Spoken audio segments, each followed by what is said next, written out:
Respected Mr. Srivastav,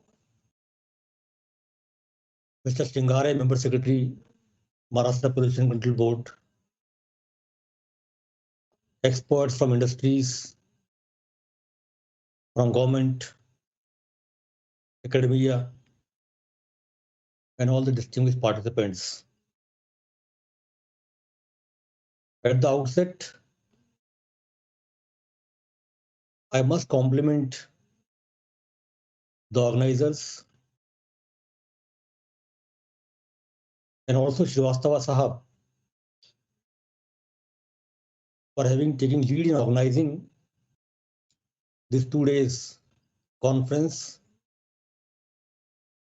on a subject which requires very comprehensive understanding of the issues, which is a very complex subject to deal with, and extremely relevant not only in present context but also for the future to come. I'm not I'm not a water resource expert, but what essentially I'll do as a regulator who is concerned about our water resources getting polluted, who has been given responsibility to protect the water quality,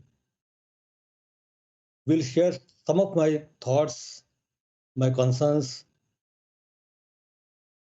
and also flag certain issues that probably the experts can deliberate in this conference in the next 2 days. There are a lot of data, statistics available on public domain, in public domain. There are a lot of projections available as to what scenario of water demand, water availability in the years to come. I have just picked up some of such data sets to again remind ourselves as to what we're discussing today and what we discuss tomorrow, how important, how critical the issue is. Water availability in 1951, which was about 5,100 meter cube per capita per year, came down to 1820 in 1820 in 2001, and the projections are that by 2025 it will be less than 1,000 meter cube, which makes it a scarcity. 820 million people in this country are already having water scarcity. That means it is less than 1,000 meter cube per capita per year. That's the availability. Obviously, as the population grows, demand will increase not only on domestic front, but subsequent industrial development, urbanization, more recreation needs, water demand will continuously go up. So on one hand, the water availability is coming down. On the other hand, the water demand will grow more and more. Now let's look at how are we managing our wastewater. I keep discussing this with my chairman, who says that time has come, we should stop calling it wastewater, it should be called as used water. That probably can help in changing our mindset and not looking at effluent, whether it is domestic or industrial, as something that is to be disposed of. It's a used water which can again be put for some sort of reuse. Current situation While in case of industries, large number of industries are regulated under Water Act. They have been issued consent wherein the effluent treatment requirements are let down. And of course, though there are some challenges, but enforcement is on. In terms of sewage, the data that I have with me suggests that there is about 72,000 MLD generation of sewage, and out of which only 20,000 gets treated, and only 12,000 MLD of sewage is treated to meet the norms. That means 60,000 MLD gets into the water bodies, polluting our water resources. So that's the kind of situation for the availability of water, and then it's getting polluted, a concern. Most of you must be aware that CPCB, in association with the state pollution control boards, has a national water monitoring program wherein rivers and other water bodies are regularly monitored. Data are published, and we try and identify the pollution levels or the polluted stretches. There are 351 river stretches on 323 rivers which are polluted.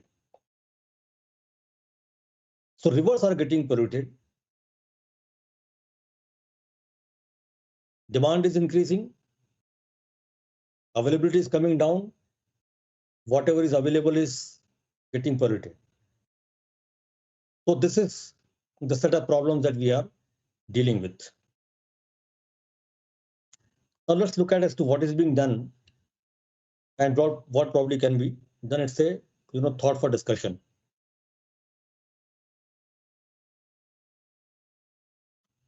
I think time has come. Let me, being a regulator, let me start with the enforcement part of it. We prescribe standards for effluent discharge, whether it is domestic or industrial.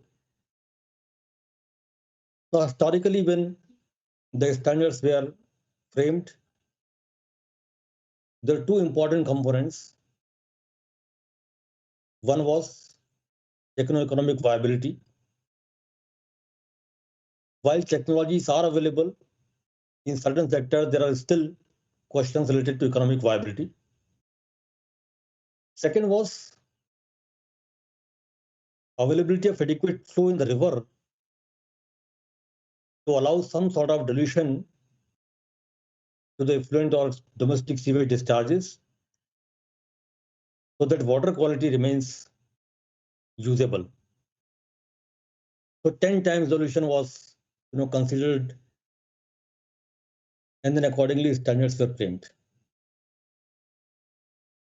Now there are no flows in the rivers. The dilution, envisaged dilution, is practically not there. Now what does that mean?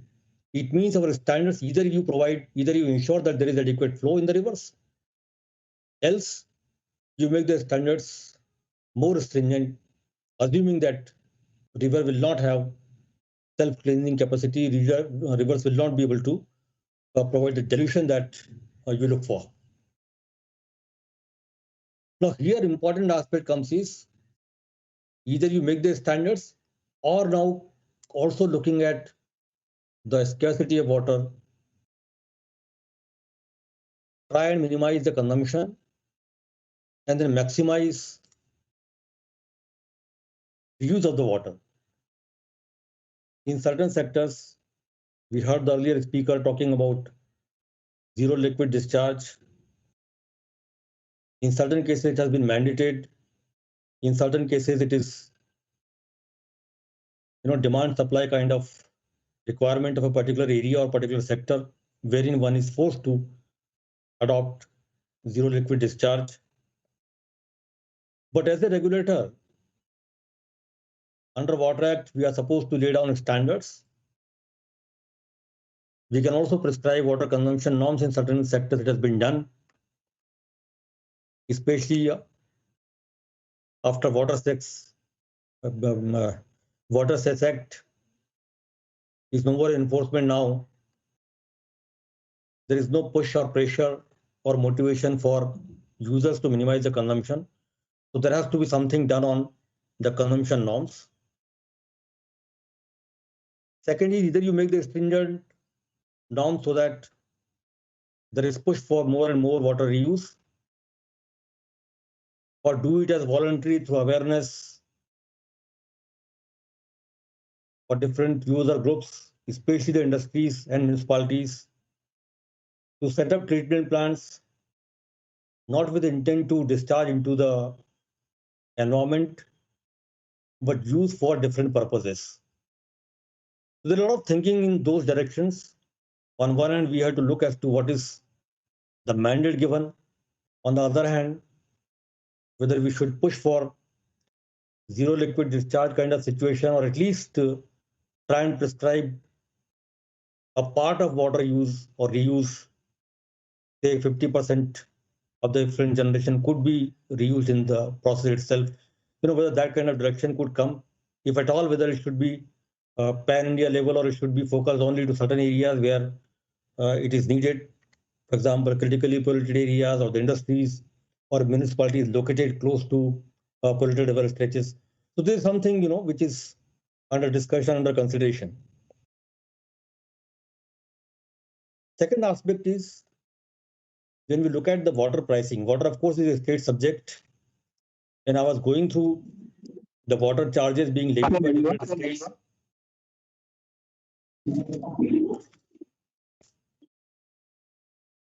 Somebody wants to intervene? I'll just continue, sir, please. Okay. So I was looking at water charges being levied by different states, and you have a large variation. Starting with 30 rupees per kilometer in Gujarat, rupees per kilometer in Haryana, in Tamil Nadu. So there is a lot of variation in terms of water pricing. While we recognize that it's a water subject, water is a state subject, but at the same time, now time has come that we should, water as a commodity should be adequately valued and priced. That is something, we'll have to work on, so that this also acts as a pressure for user to try and conserve more and more. Now coming to the regulation part, I think a time has come where the entire enforcement or regulatory regime should shift towards, self-regulation. We have started doing that by way of directing major sectors, major industry sectors to, and in fact, also the sewage treatment plants and many of the CETPs to install online monitoring systems, so that they can do self-monitoring and then take corrective measures then and there itself in the minimum possible time. So this is something on enforcement. We will have to move towards self-regulation and then try and reuse all the waste that is going to the environment to the extent possible. To make that happen, technology plays an extremely important role. And I'm glad that many technologists will be here who will be talking about different technologies available for various end uses or various degree of treatment that can be given. The one thing quite often we get to know from industries about the affordability.